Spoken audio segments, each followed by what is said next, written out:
Hello, my name is Autumn Brown, and I'm here on August 15th, 2024, to talk to folks about their experience growing up in Westtown. This is for the Oklahoma Black Neighborhoods Oral History Project, and we have a unique oral history experience today because we are interviewing three brothers who grew up in Westtown. So before we get started, let me just have your names and where you were raised, and we can start from right to left.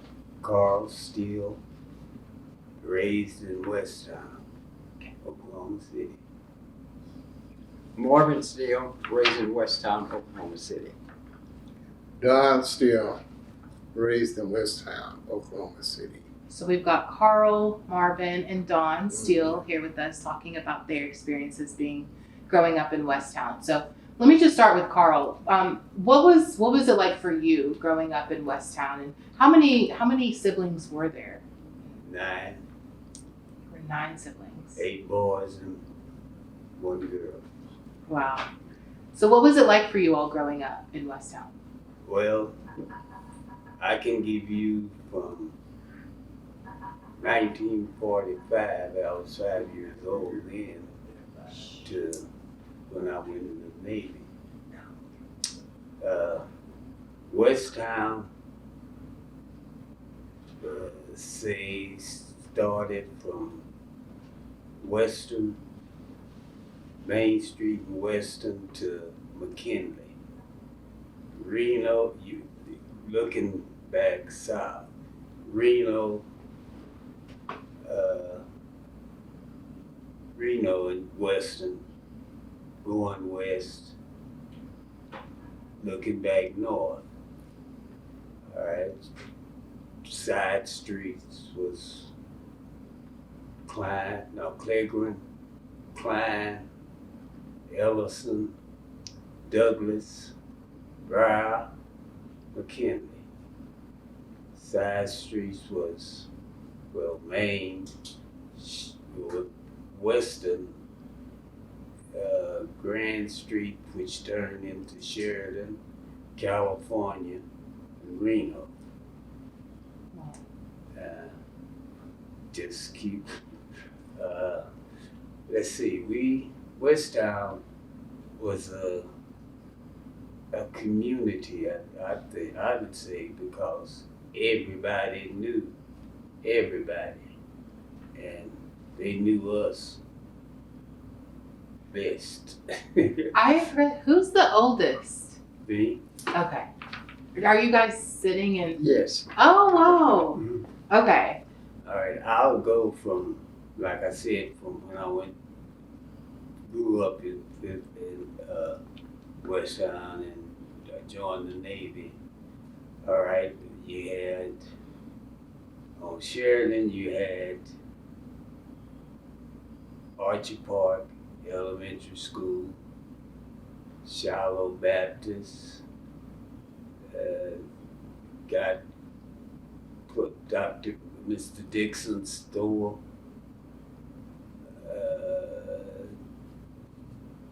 He had Farmers Union.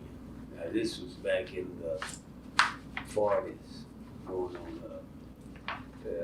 Westtown was, I don't know when it was originated, because there was kids older than us that was there. But we had fun. I mean, like I said, everybody knew everybody, and they knew us better. As I said, Westtown Steel, and we play, go up to Archie Park School, which is now the Jesus House. And let's see what else. They had Toland Park, which was this park, we had, if you, in summertime, when you woke up, you had your breakfast, and then you hit the park, and you there all day. And they had to go get my sisters and with a brother from the park. And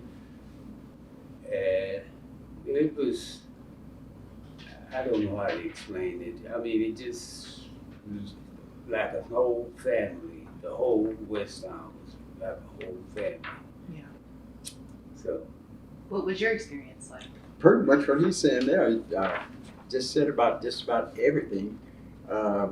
We were a community that we didn't really know much about outside of West Town, you know, and we just grew up there and we knew everybody there. And when you went someplace else, you thought, well, this is different, you know, because we really wasn't used to that. When you say that, what do you mean by that? Like when you talk about we knew West Town and when we went outside of West Town, what We knew like the limits, like back in that day, when you were black and you were in the white part, you better not be caught there with sundown because you were in big trouble. And they used to have this sign that was in Bethany, says, niggas look, read, and run. If you can't read, run anyway.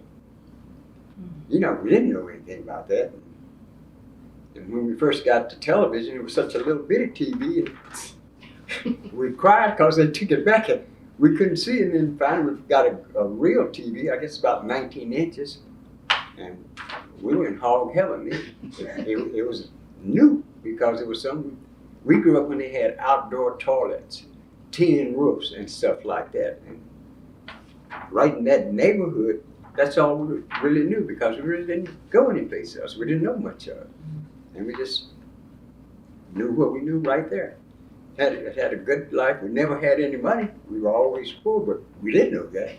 You know, we were just raised right there, and we done sports. We done just about everything. What sports did you all play? Everything. Okay. Football, basketball, whatever was up. You know. And what is the age difference between you two? I'm 80. He's 83, 84. Okay, so 4. And then Don. I'm 78. Okay. And what was your experience?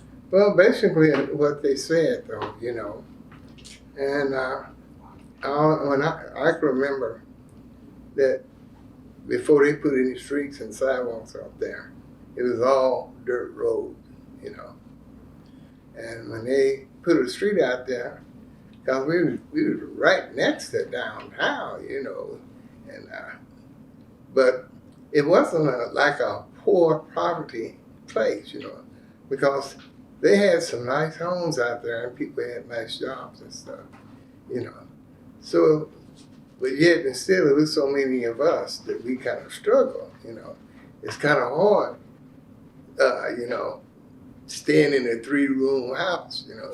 You got the kitchen, mom and daddy got the bedroom, and we got rollaway beds, you know, up here, up there, you know, and stuff like that. But actually, it made us a lot closer, bonding a lot closer, because we didn't have some of the luxuries that other families done. But we did strive, and all of us became real good in what we strive for, you know. Just like you say, we were great athletes, but, you know, we couldn't go to Douglas because at that time, they hadn't even integrated, you know what I mean? But we had to be bused like cattle in the back of a truck to Central High School after we finished Orchard Park. You know, it was either Classen or Central, and keep them from a big stink about, you know, blacks and stuff like that, you know. So they bused us to Central, you know, because it didn't make sense. Go way over on the east side over there on Eastern, you know, to go to school when you're passing 2 or 3 white schools. So, you know, it was like that. But one good thing about it, when we did go to the white school, you know, we already knew about prejudice and stuff, but it didn't matter, and they didn't show it, you know what I mean? And they gave us, like I say, they gave us a better chance of going to college and stuff like that because they educated our butts, you know what I mean? They didn't give you nothing. You had to earn it, you know. And the thing that it was is that, like he was saying, the boundaries of where we was at, it wasn't very much, you know what I mean? And I think all of us do papers. That's how we hustle. Do papers. And after get to doing papers, well, we pick up pop bottles and milk bottles because you could sell them back to the stores and stuff.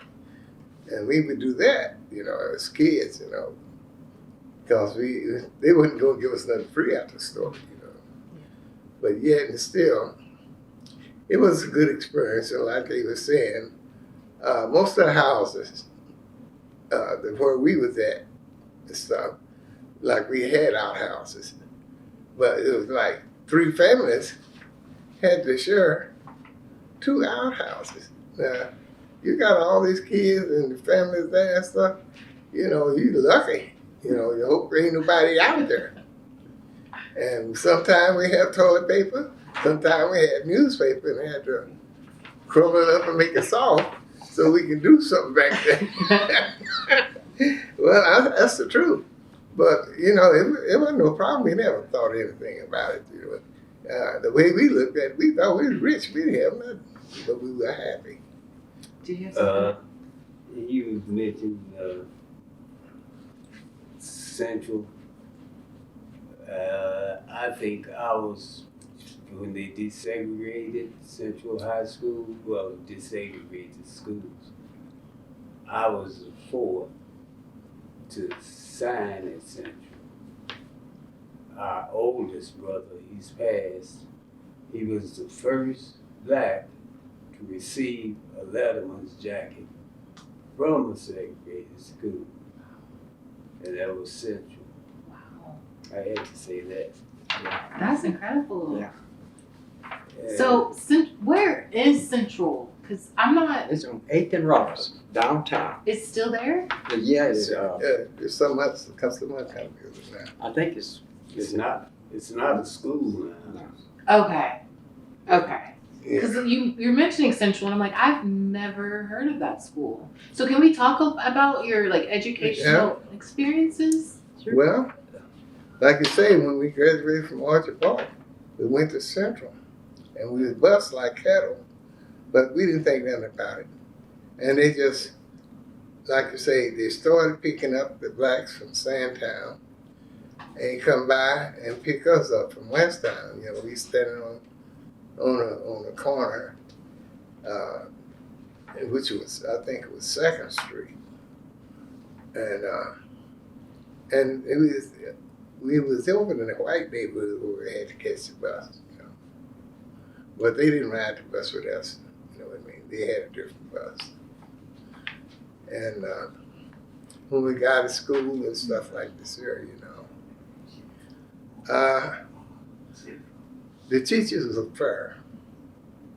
But, you know, some of us mean, but they didn't show prejudice or nothing like that, you know.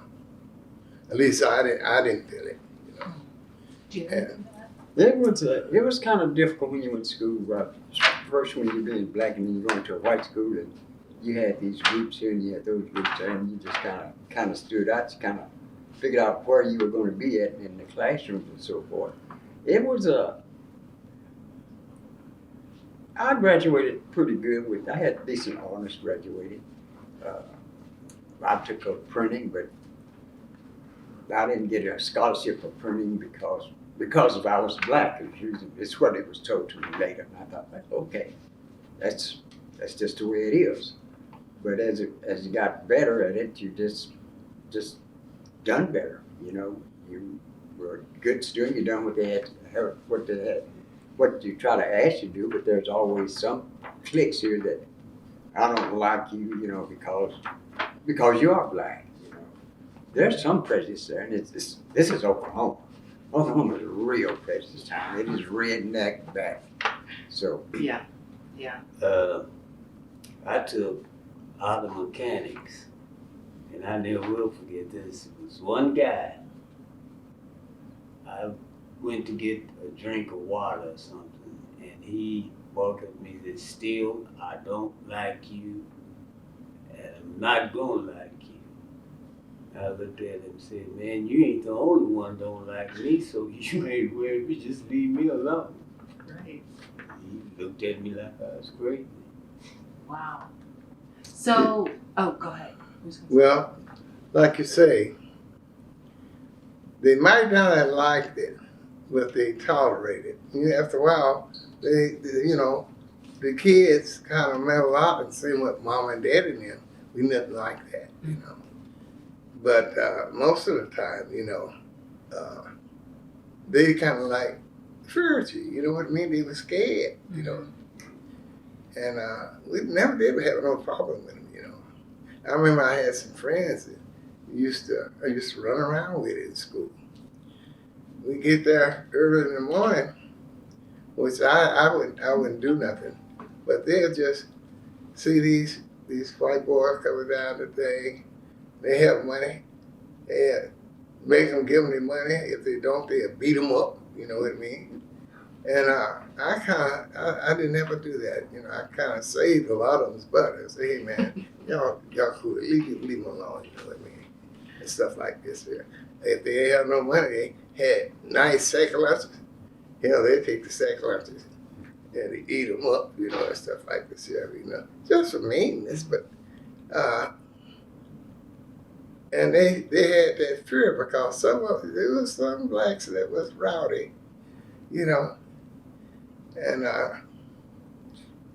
and me myself, I stopped a lot of them getting ass whooping. You know what I mean? I did. Because, I look at my brothers, I say, this ain't right. I don't think you can whoop me, so I'm going to stop you from whooping and doing and people like that dog around me, because they didn't do nothing to you. So some people I've interviewed in the past talking about their experiences going to desegregated schools were violent. There were like riots and instances of going to school and the riots being so bad that they had to be bused back home almost immediately. So from what I'm hearing you guys say is that was not the case at Central High School.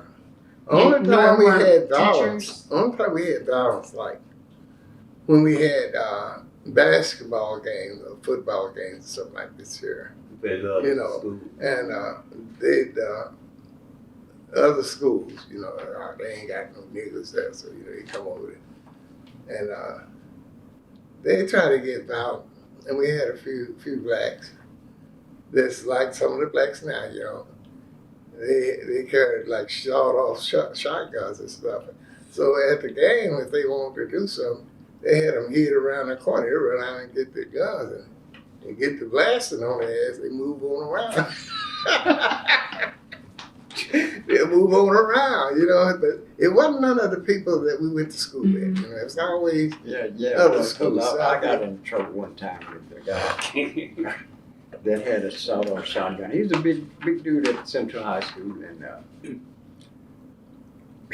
was kind of really embarrassing. But I'm not going to call his name. But he got arrested. And I had I got the gun from him, and I carried it, took it on home, and later that evening, the police come to the house. So they wanted to talk to one of us as one of your sons, which was me, and everybody was just looking around, and it says it's Marvin, and they had the police detective there, and he says, "Where's the gun?" And I said, "Well, what gun?" He says, "The gun this guy had with that dealer." I said, "I don't know." He says, "Well, we know you took it." And I told him, I don't have it. I give it back to him. And they didn't know it was a sawed-off shotgun. They thought it was just a regular shotgun.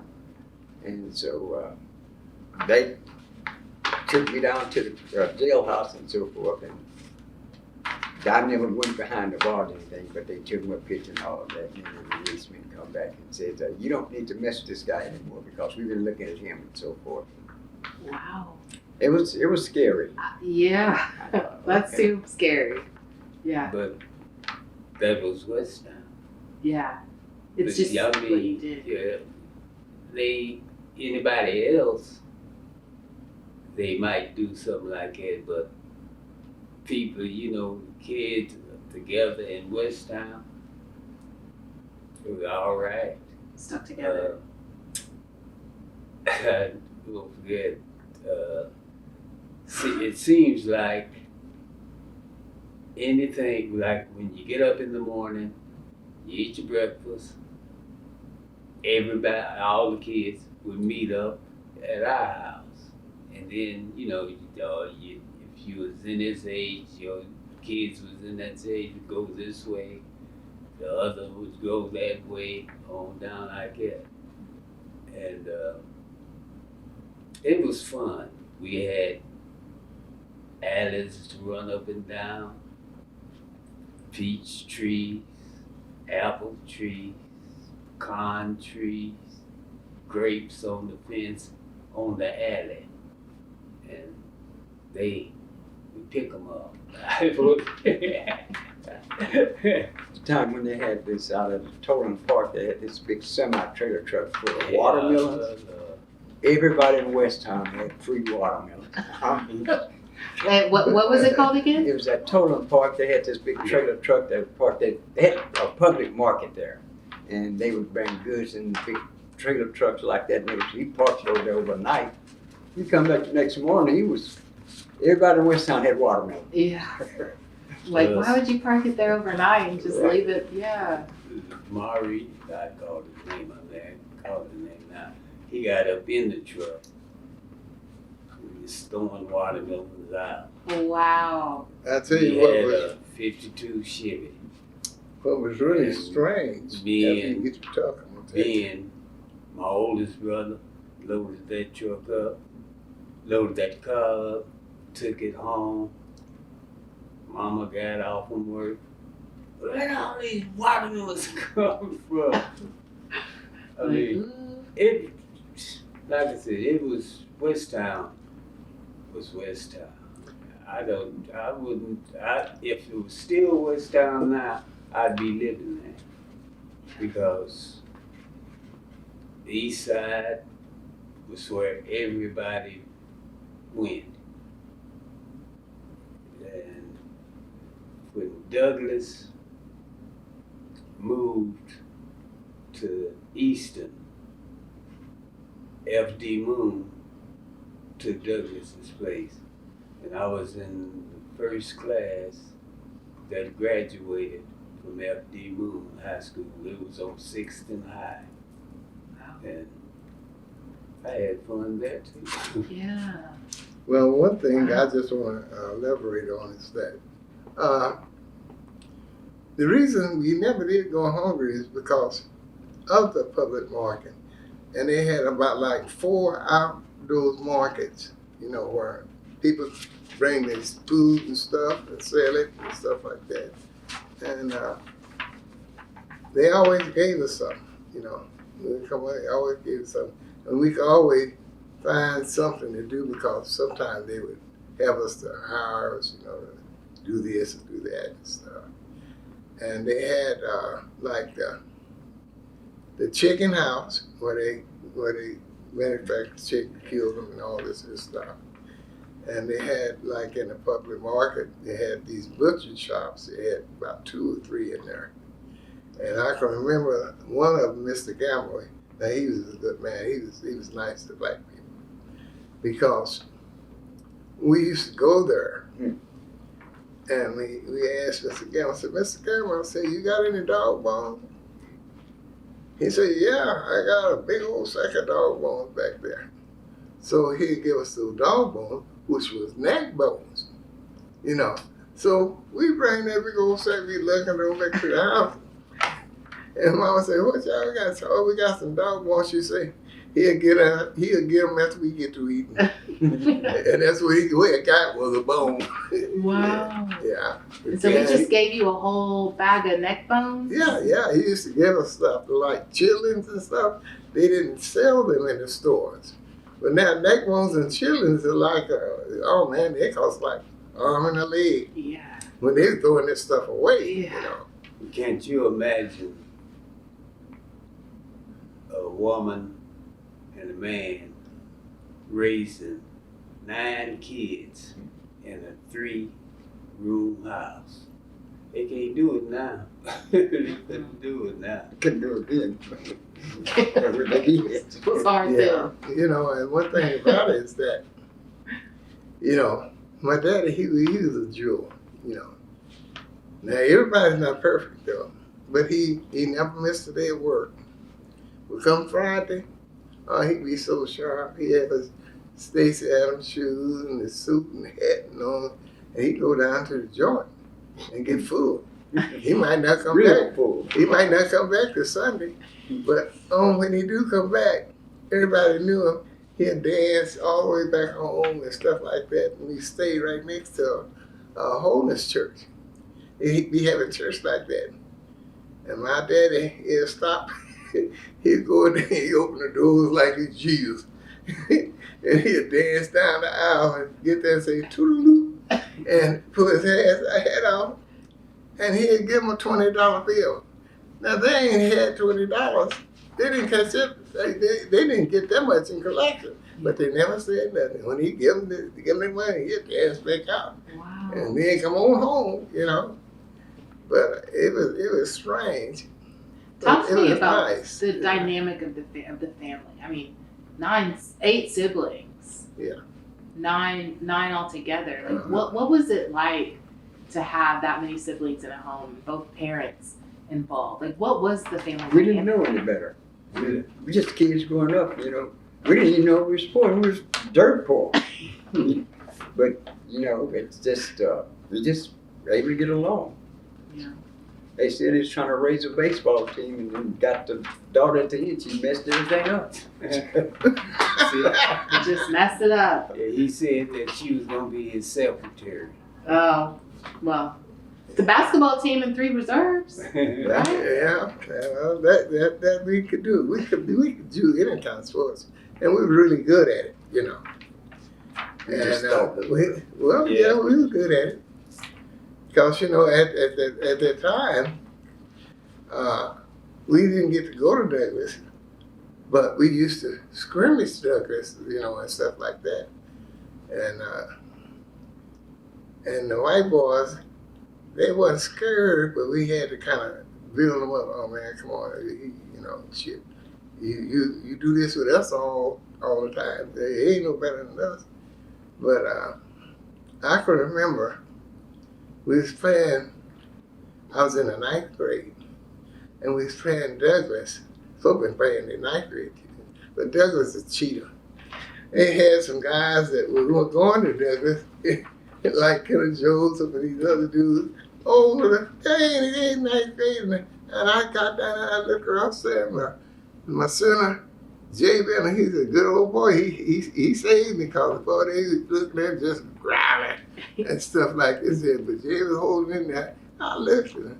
As Kenner, here's this other dude down here, and here's the one that transferred from the Central, the ball having Maurice, all them guys there. And I say, man, they cheating, you know. So we beat them. We beat them pretty good. So they weren't freshmen; they were older. Oh, well, Kenneth was in the 10th grade. yeah. And they weren't freshmen. They Wow. was like 10th, 11th grade, but they do that so they wouldn't lose. Yeah. And we hadn't lost any games all that year. Come over there and I looked at I said, Kevin? I said, what's that? I think Maurice Jones and a couple of others. And I said, oh no, I said, they cheating, you know, just like that. Mm-hmm. But we beat them good. We beat them about 24 points. Oh. Yeah, we dogged them out. Sure did. When I went to Douglas was the best. Yeah. The Trojans. Yeah. I think I was in the 7th grade when you heard of Apprentice Golf. Mm-hmm. He was in the 9th, and that's when F.D. Moon, we used to call him Mr. Moon, moved on 10th and Eastern, and named Douglas Junior High Moon, and it was on 6th and High. But back in them days, nobody want to mess with Douglas. Yeah. But the amazing thing about that, when you say Apprentice Golf, everybody knows the legend of Apprentice Golf down at OU and stuff, and coming from Douglas and stuff. But our older brother, I think Ben was a freshman, and he was playing varsity ball, and Ben was a better running back than Prentice, you know. Yeah. But when they started busting us, they wouldn't take us over there, you know. But what happened is that, you know, I'll never forget it. My oldest brother, he was going to get on the bus, and that's when he was going to Douglas. And the bus come right there in front of the house, and he just bust out the house and run across the street, and here comes this little bug coming down the street of the thing. But Ben thought he was so tough, he was going to hurdle the bus, and he did jump it. But his feet hit the other side, clipped him, and all I seen was him going up in the air and coming back down on that street. I thought he was dead. Oh my You know. gosh. And they got the ambulance and came and got him, and he come back to the house on crutches. And at Friday, he was playing football. I said to myself, boy, he tough as nails. Yeah. I'm trying to tell you. They And had I that- said, boy, he tough as nails. I said, They had that in Daly, Oklahoma. That when he got hit by that Volkswagen. Golly. yeah, it was amazing. He took this state in Oklahoma and the 240 track. It's 240. Mm-hmm. 440 rather. Being could run. Wow. Well, he had all kind of medals. But the thing what made it so nice for us is that, you know, the older guys around now, they was bullies and wasn't doing any stuff like this here. But we had older brothers like Carl and Ben and stuff like this here. And all the other kids, you know, them boys walk around and take the hand and slap up behind the head. They never put a hand on us. Because they know we're going to go and tell our big brother. And he's going to come and kick the ass, you know. That's how it was. And so one time, Carl and Ben went to camp for 2 weeks. And we had a garden out there in our backyard and stuff. And some of the guys know they was going to camp. And at that time, they have these stick horses with a paper on it like it's a saddle and a string tied around there like and they terrorize us. We get up in the morning and my mom and daddy be gone. They come in there with them stick horses, just ride through the house and all that. Go outside, they trample our vegetables down. We sitting there crying, saying, can't wait till my big brother get home. And when he showed up, we told him we was out there crying a good time. Ben, Fred and Dave, they came through the house and they been running through the house like they own it and stuff, man. They and trample our garden down and stuff like that. And they didn't know they was home. And here come them guys coming down the street, them stick horses looking like, we gonna go and run. And they seen my brother, and it was Carl, Ben, and Simon. Simon, my brother. Just chased their ass home and got there, man. I said, did you get them? Yeah, I whooped their ass. So shit, yeah. They couldn't get in the house. We got before they could get in the house. Yeah. I said, well, never really have no trouble. You know, when we talk about like segregated neighborhoods, like Westtown, you hear a lot about like we didn't need to leave the neighborhood because we had everything we needed. Right. So can you talk about like what were some of the stores and shops that existed in West Town that you guys were able to kind of depend on so you didn't have to go outside? We had two. Well, the public market. Yeah, Goodwill. Yeah, the public market, and we had one up on Main Street, which what was his name? Him and his son, and him and his wife, and they were. Who was that on Main Street? I should know. Ask her. She used to work for him. Yeah, You had but Mr. You had Mr. Watson's little yeah, little store. Mr. Dixon's And Purchase was a Hilltop. hilltop where you go dance and stuff like that there. Oh. They had little bars down on California Street and Reno Street. But you know what? California It was something else. Business Terminus, this cafe. And them, Beer joints. remember them grease burgers? Yeah, Well, they had I had cafes. the hamburgers. They had, but I tell you what, That ones. they had, it was still like it's in the West. They had these things out in front where like you come and tie your horse up and go in there because they had like the saloon doors. You know, yeah. And they, and if you had a horse, you could tie it up there. But some guys, they tie their stick horses up there, you know, and go in. Right? But, you know, it was nice, though. It was funny, but it was nice.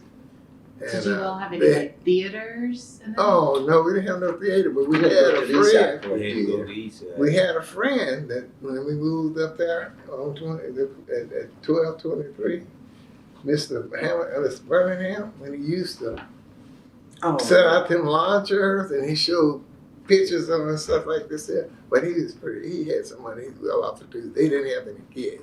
They had 2 dogs, the old dogs. And he would just do that for the people, you know. He have all kind of seats out there and he'll show movies and stuff. We'd be sitting out there looking at movies. That's cool. And sometimes, because they didn't have kids, you know, he would take it up on himself and take us over here to the zoo. Take us to the zoo, and his wife, she would make sack lunches and stuff, man. Ooh, good sandwiches too. You know, and take our little bad ass over there to the zoo. They get the zoo, and come back and eat, and then he bring us back. You know. Wow. But what was so bad is that we had this dog named Rebel. And they had some prize chickens over there, you know what I mean? And Rebel got loose. He went over there. He killed just about all of them. They had feathers everywhere. And they come over there to the house and say, Mr. Steele say, I think your dog, you need to pay us for these chickens because your dog killed them and stuff like that. We say, oh no, mama, Rebel ain't killed no chicken. And they say, well, go around there and see.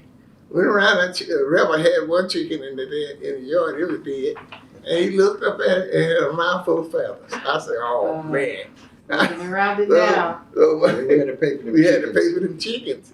Because we couldn't say he didn't do it. So he had a mouthful of feathers and there's one man that, oh, Rebel, that's what you've done. So I'm assuming you all graduated from Central High School. So what, Carl, you mentioned going to the Navy. Yeah. So what did you all, we'll just kind of go down the line. What did you all do after We you graduated Central and then what?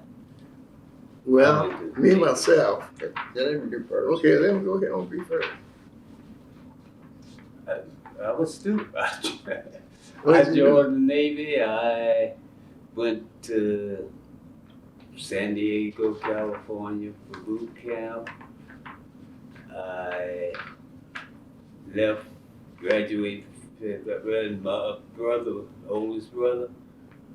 When I got there a week, a guy come up to me, he said, Steele. I said, yeah. He said, I seen your brother. I said, you seen my brother?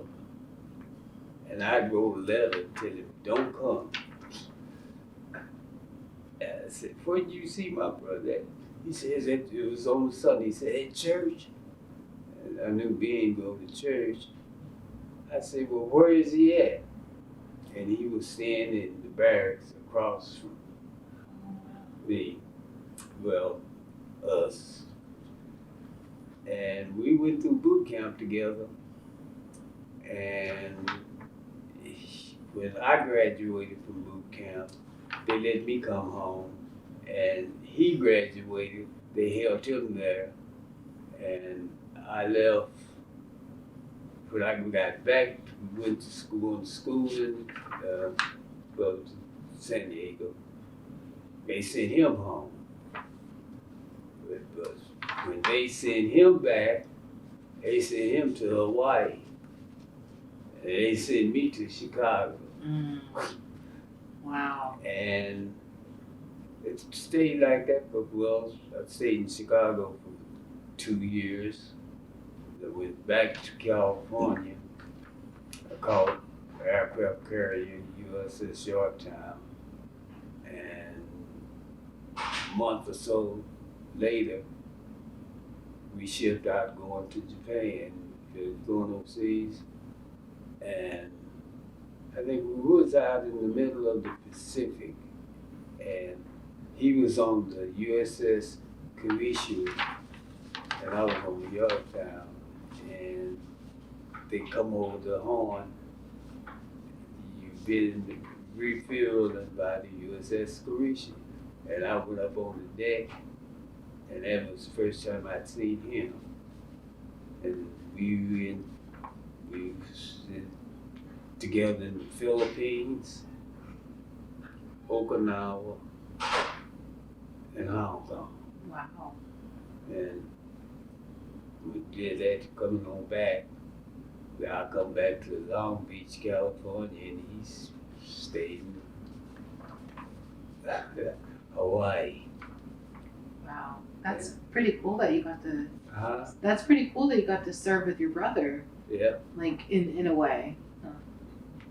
That's cool. What about you, Marvin? I graduated in the class of '62, and that was during the Vietnam War, and so I got drafted. I didn't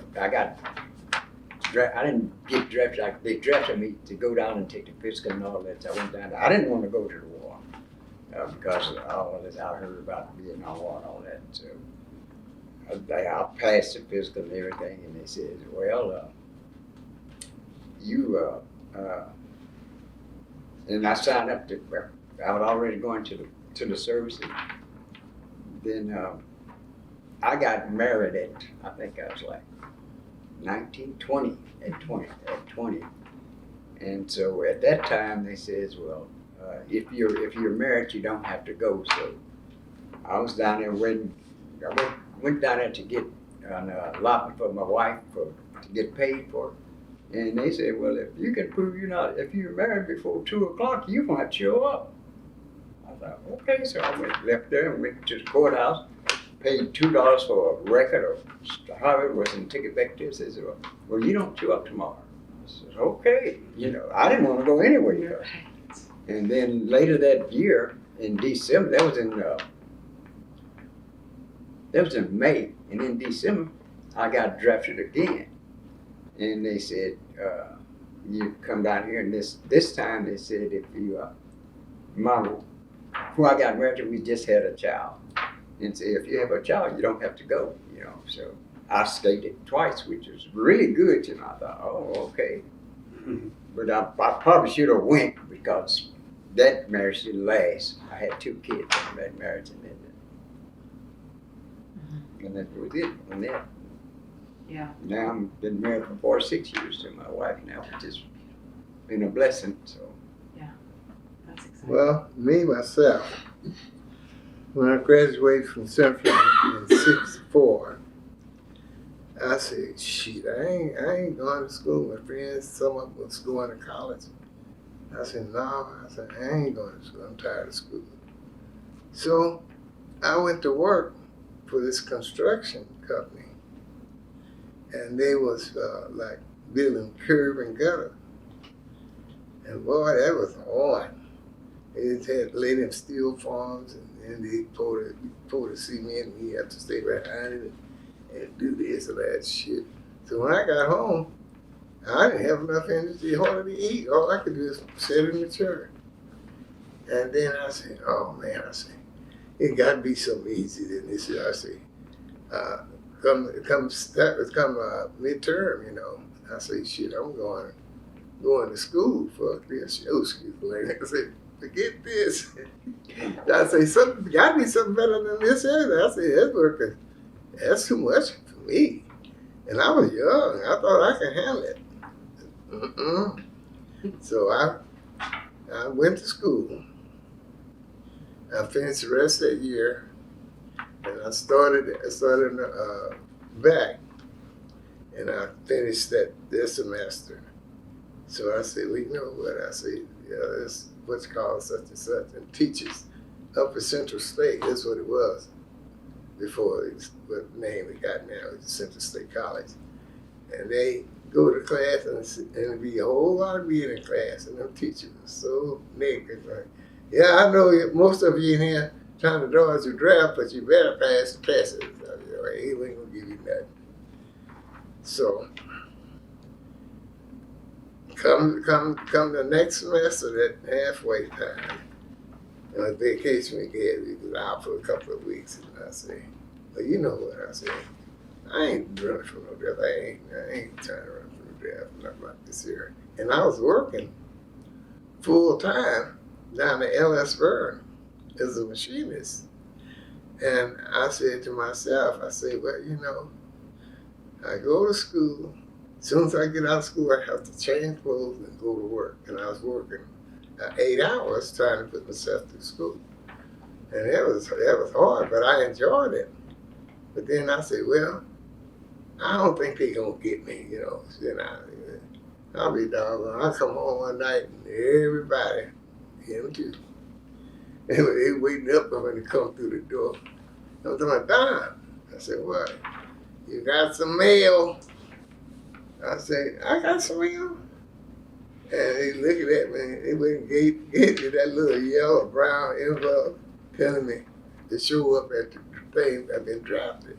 And I say, ain't this a shame? And my friend down the street, Billy Joe, he got drafted too. And then everybody wasn't about nothing. They didn't even bother him, you know. So we went down there, and I just bought me that Mustang. And I said, oh, man.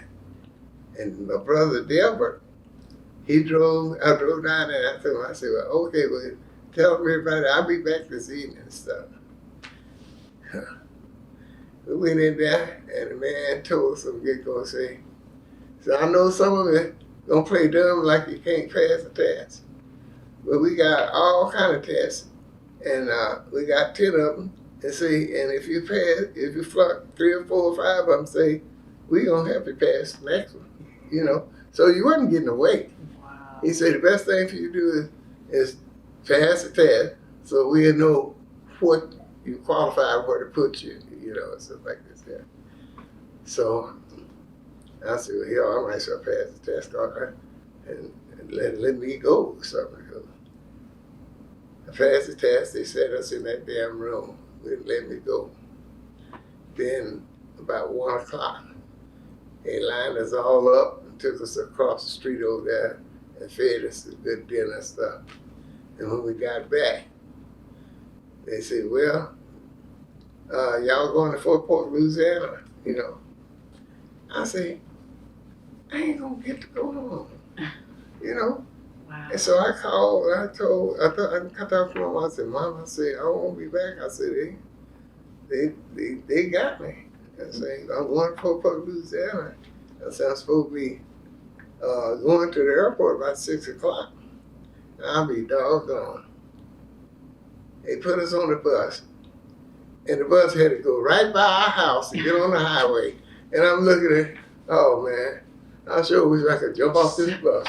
I see the house and everything. I said, oh man, that's the last. So I went down, done my time and stuff. then I got out, and they was paying you to go back to school. And when I was going to school, I was going to be a history teacher, because I love history. And then when I got out, all my friends, some of them that did go, they went on back to college and they get the money. They go, still, man, they paying us to go to school, man. You ought to go to school. I said, no, I don't think I want to. I said, I'm going to take a trade. So I took up machinist. And because I was a machinist working at the plate. And so I said, no, I'm going to take up machinist because I said, these people are graduating. I said, I make more money than they do, you know. So I said, no, I ain't going back and bust my head and break that. I said, I'll just do this so I know I'm good at it. So I've been a machinist for all my life, you know, that's what I've done, you know. And it was good to me. And I tell a lot of black people because I say, well, you know, because 1/3 million black machinists around, you know. And you had to compete against the white man if you was going to stay there, you know. So you had to be better than them, you know, in which I was, you know. And it was pretty easy. I made a good salary, you know. And some of the guys that went to school, graduated, they working. And hell, I'm making $5 or $6 more than they are. They got a degree. Mm-hmm. So I said, no, I'm glad I didn't go on and be a history teacher and stuff. And my sister, she kept trying to tell me, because she was at the Board of Education and stuff. And at that time, I think she was old personnel or stuff like this there. And then she got to be school superintendent. She tried to get me, said, Don, why don't you just come to work for the school, you know, and teach these guys, be a teacher in the machine shop and stuff. And I told her, I said, no, sis, I ain't gonna do that. Because I get there and I probably mess up. Then you won't have to fire my ass. So I didn't do it. I stayed, you know, what I was doing, you know. And I was actually, the last machine shop job I was doing, I was making parts for oil wells, water, gas, any type of thing that controls the flow. That's what we done. And it was good because we never done the same thing over. It is interesting. Wow. And I like that, you know. Wow. But it paid good money. Well, coming up on the end of this interview, I guess I'm just wondering, are there any lasting thoughts you guys have or memories about Westtown that you want to leave us with? Well, my thought is that, you know, Westtown made you be strong and be on your own individual. You didn't have to worry about somebody carrying you because it was already working when you were young. You know, always responsible and stuff like that. And it kind of kept your mind from thinking about other things and stuff like this. And the only thing that I can remember is that when I couldn't go to the park no more because most of the time I got kicked off because I had a sass in my mouth, you know. And You still got a sass in your mouth. It kicked me off, and I could never go down there. So I had to start going over to the east side, walk over to the east side at the Y, it was on 4th Street. So me and some of the guys, we go walk over there. And sometime I didn't go, I stayed. And they come back and they say, Don, you're going to have to go with us, man, because every time we get there on 2nd Street, you know, where that little building was, they had a dance studio and stuff, all that.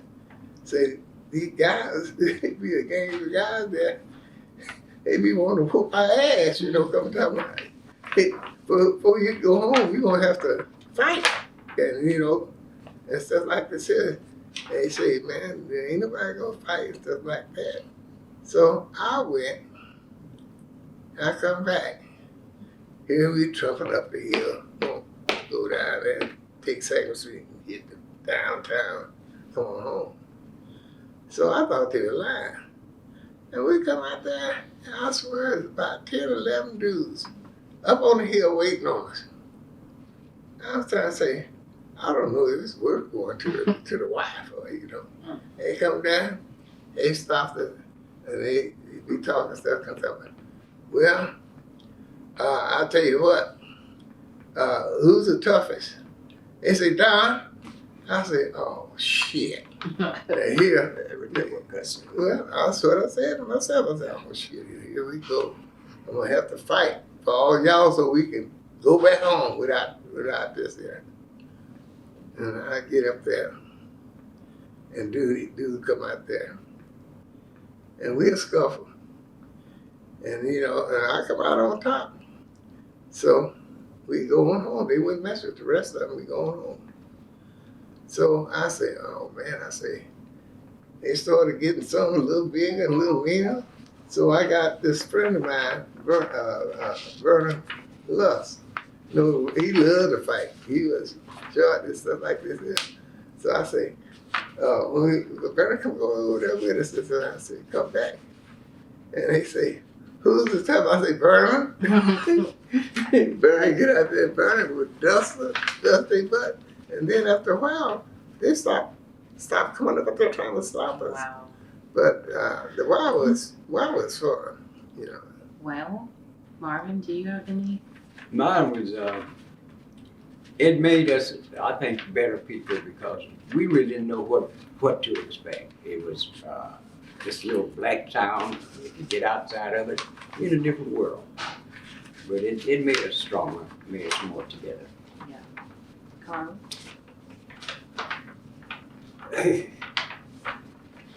Like he said, if Westtown, if you live there, stays with you.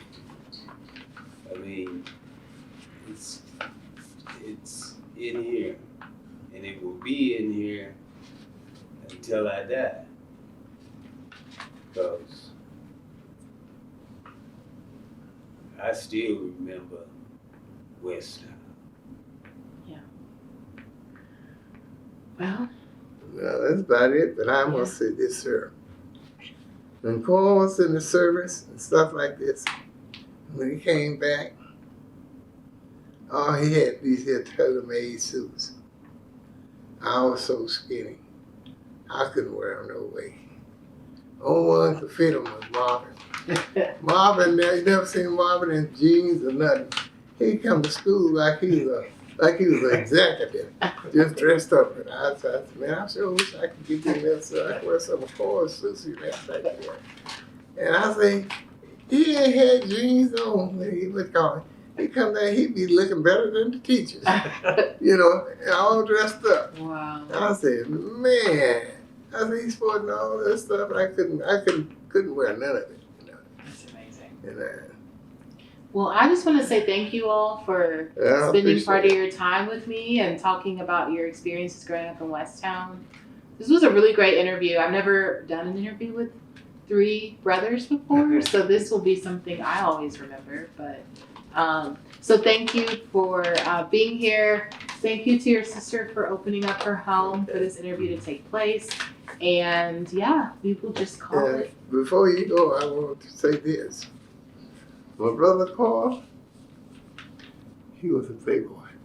Ooh, well, on that note, we're going to stop recording. Thank you all. You know,